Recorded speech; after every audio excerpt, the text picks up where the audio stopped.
Regina, Mater misericordiae, vita dulcedo, estes nostra salve.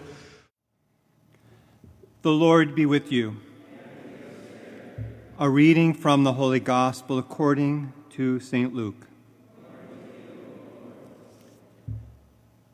Herod the Tetrarch heard about all that was happening, and he was greatly perplexed, because some were saying John has been raised from the dead. Others were saying Elijah has appeared. Still others, one of the ancient prophets has arisen. But Herod said, John I beheaded. Who then is this about whom I hear such things? And he kept trying to see him. The Gospel of the Lord.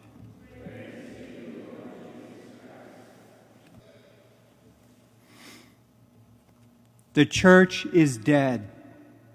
It has no influence. It is old. It has nothing to say.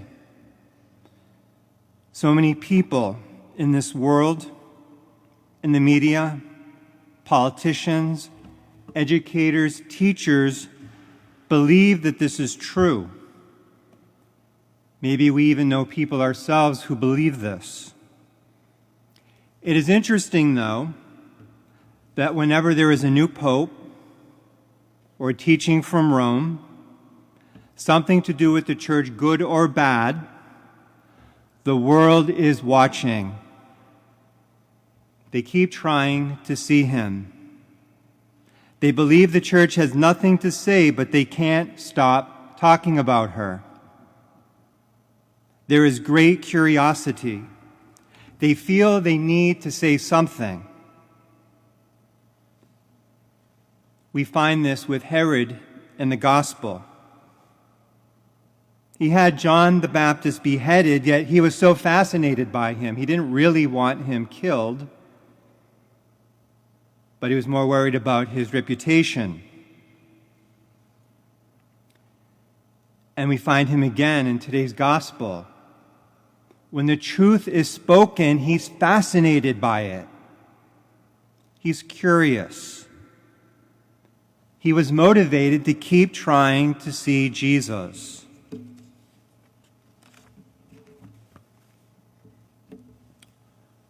We must always remember that Jesus can do a lot with curiosity. It's a very small opening, but it is an opening. A small opening, but it is an opening.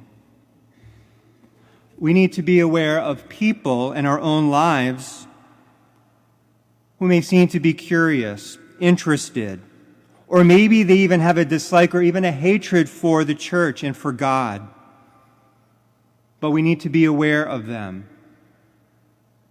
What is their hurts? What is their disagreements? Maybe deep down inside they are curious. They are searching for him. A friend of mine told me a story about a friend of his who always had something negative to say about the church and about God. He didn't believe in God. And he always had something, and my friend tried over and over again to change the subject. He said, I'm not going to get anywhere. But time after time, meeting after meeting, phone call after phone call. And he finally said to him, you know, for someone who doesn't believe in God and hates the church, you sure like to talk about it a lot. I think deep down, he really wanted to believe.